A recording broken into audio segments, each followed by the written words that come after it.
No, this is one of my favorite Bible scripture there is. Okay, and I think there's so much truth involved with it that it's kind of scary. But anyways, this is Micah chapter 7, verse 7. This was a very God keeps showing me it too, and when the Most High shows me something, I run with it with inspiration and dedication to it. And it says here, God is the source of salvation and light. Do you know what that means? That means there is no other way, okay, to get light, to find the source, okay, which leads to salvation and light. And we know that God is light, and in him is no darkness. Not the darkness you're thinking of, but a different kind of darkness.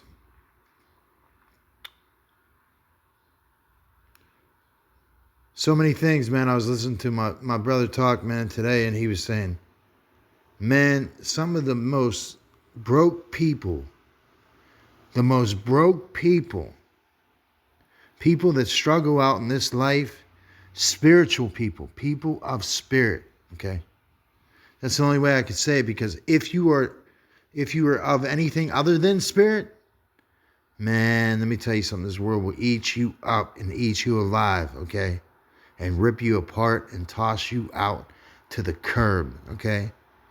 Ignored, forgotten, mistreated, misunderstood.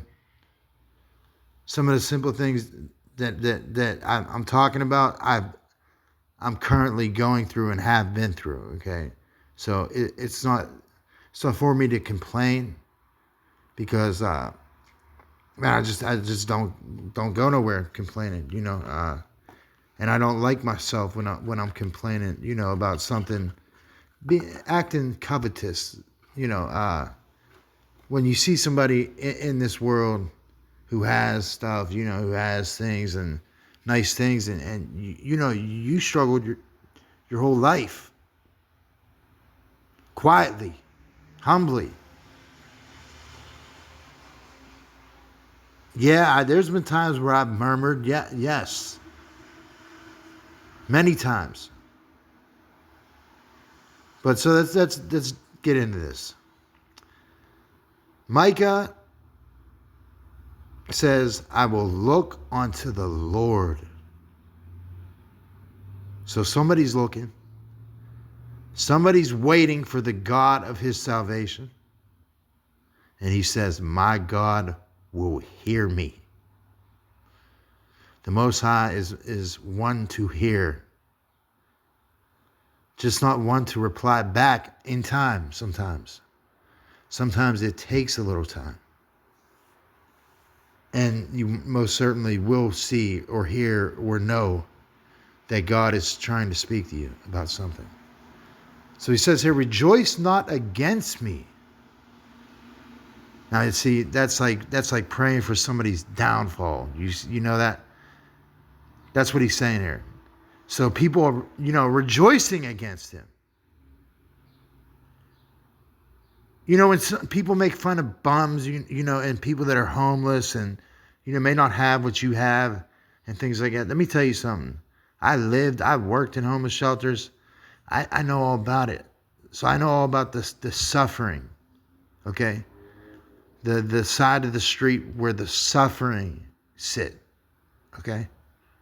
Not the ones that have, the world's goods and, the materialistic lifestyle, that so many crave.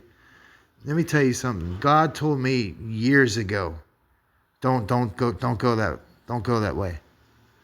Do not go that way, Michael, he said. Because it will lead to a never-ending pursuit of wanting bigger, better, stronger, more lusting, more whatever. It never stops. The demand that the flesh has and requires, that kind of costs your soul in a sense as well. Kind of costs you your soul, when you desire of the flesh. It takes away something out of your soul, out of your spirit. And we are in that timeline, like my brother was saying, that everything is spirit. And people of spirit, they may be the beggar. They may be, the person on the corner who you're ignoring, who you're crossing the street to avoid. I promise you, those are the people that have the treasure that is rich in spirit. They're like the millionaires that you don't know are millionaires, but are really millionaires in spirit.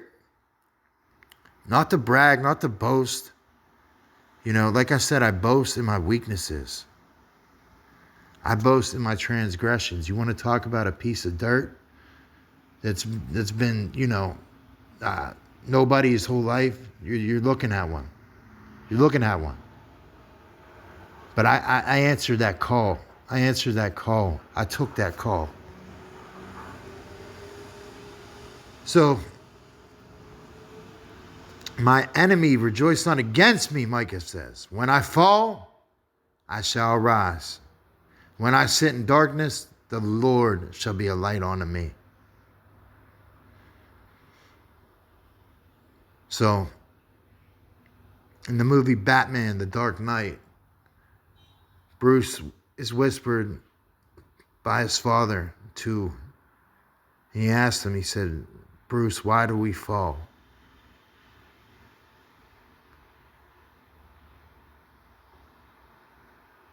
Why do we fall? It's not for our enemies to rejoice over us. And if they do, they're going to witness us rising as well. See, Micah says here, I will bear the indignation of the Lord because I've sinned against him. Until what? He pleads my cause. Told you already about the cause. And execute judgment for me. So the Lord knows, the Most High knows whether or not you're telling the truth or not, whether or not you're really deserving of that cause to be pled. You'll have to die for it as well. And until he brings me forth into the light, I shall behold his righteousness. Then she that is my enemy shall see it, and shame shall cover her face, which said unto me, where is the Lord thy God? Then my eyes shall behold her. Now she shall be trodden down as the mire of the streets. In the day that thy walls are to be built. A lot of people talking about walls, building walls these days. In that day shall the decree be far removed. And in that day he shall come even to thee from Assyria, from the fortified cities, from the fortress even to the river, sea to sea, mountain to mountain. Notwithstanding, the land shall be desolate because of them that dwell therein, because of the fruit of their doings, not a good place.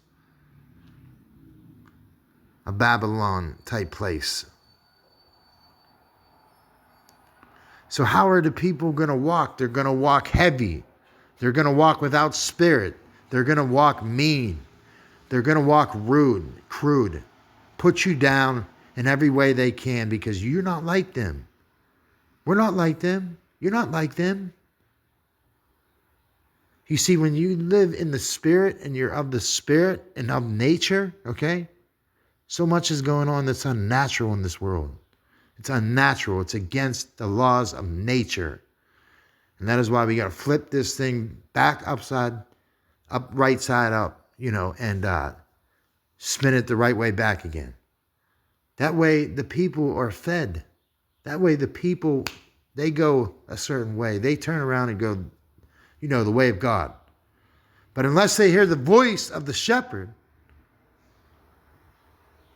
well, how shall the flock be fled or fed?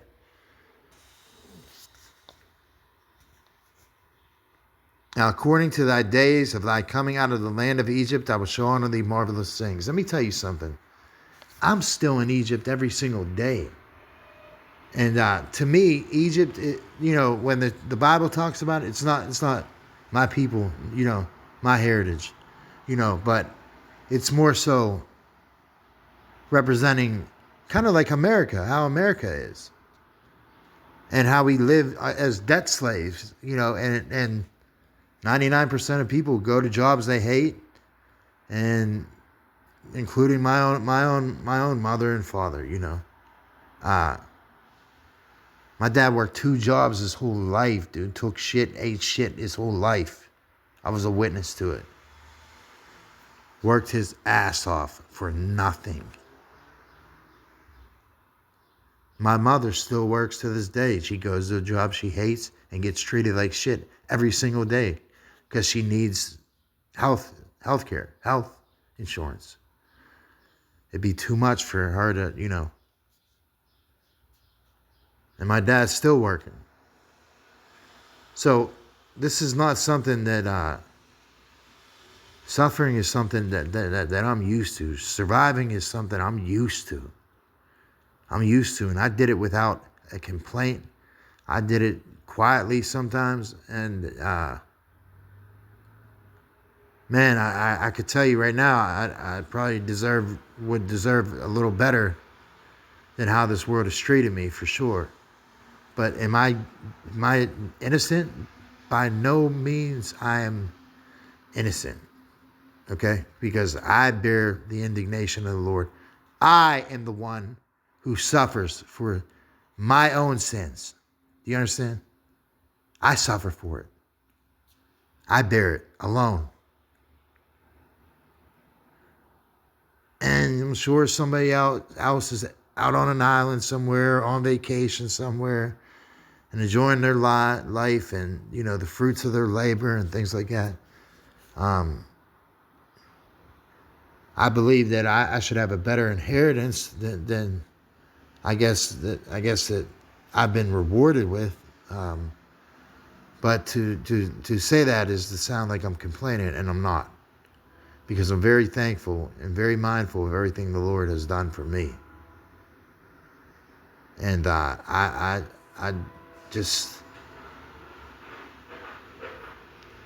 cast everything the Lord has done for me in high regard, man. And by no means embarrassed by any means for some of the suffering and the paths that I've walked, And it says here, He will subdue our iniquities. Thou hast cast all their sins into the depths of the sea. That's a beautiful thing, man. I'd rather be on this side where my sins are getting cast into the sea and forgotten about. And thou wilt perform a truth unto Jacob and thy mercy to Abraham, which thou hast sworn unto our fathers of the days of old. And what has the Lord swore? The Lord has swore that hey, He will show unto us marvelous works. But you will not take, let me tell you one more thing. To end this, you will not take what is owed to me. You won't do it. You won't do it. You can't do it. You will not be able to do it. I'm telling you. And you're lucky we serve a God that delights in mercy, or else this world would already be burning. I promise you. But who is a God like unto thee, who passeth by the transgression of the remnant of his heritage? Not too many people left.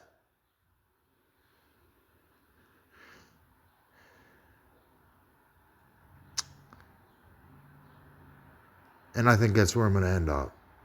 7:25.